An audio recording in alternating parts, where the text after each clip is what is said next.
விளையாட்டுத்துறை அமைச்சராக இருக்கக்கூடிய அண்ணன் உதயநிதி அவர்களுக்கு மருத்துவ மாணவியான அனிதா மீது ஏற்பட்ட அந்த இரக்கம், அந்த கண்ணீர் ஏன் நம்ம தங்கச்சி ரேகா மீது ஏற்படலை அப்படின்னு எனக்கு ஒரு கேள்வி எழுந்தது.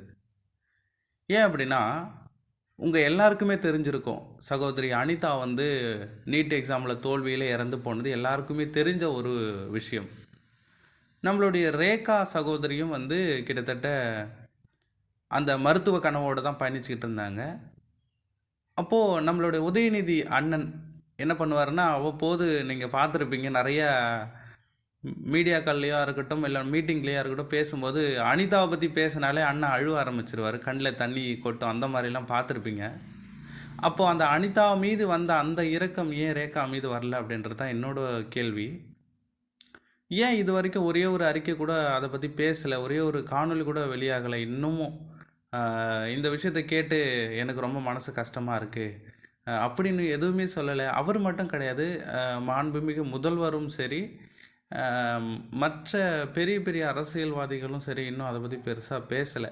அதாவது திமுக கழகத்தோடு கூட்டணி இருக்கிற யாருமே பெருசாக அதை பற்றி பேசவே இல்லை. என்னை பொறுத்த வரைக்கும் ஒரே ஒரு பர்சன், அந்த எவிடன்ஸு கலெக்ட் பண்ண ஒருத்தர் மட்டும்தான் இப்போ வரைக்கும் பேசிகிட்டு இருக்கிறாரு. இன்றைக்கி 3 தனிப்படையை அமைச்சு தேடிக்கிட்டு இருக்கிறாங்க.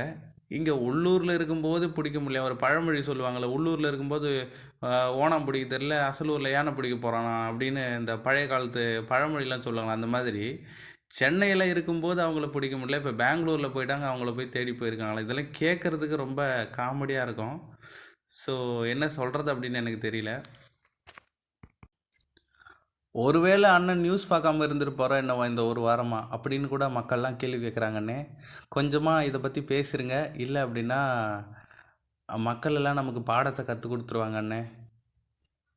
அப்புறம் இப்படி கேட்டுருவாங்க, உங்களுக்கு வந்தால் ரத்தம், மற்றவங்களுக்கு வந்தால் தக்காளி சட்னியா, அப்போ உங்கள் ஆள் தப்பு பண்ணால் அது தப்பு இல்லையா அப்படின்னு யாராவது கேட்டுற போகிறாங்கண்ணே.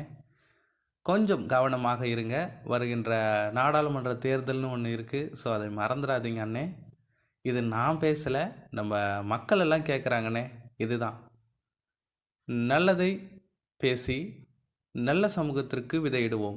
இது தமிழன் வெங்கட் யூடியூப் சேனல். நன்றி.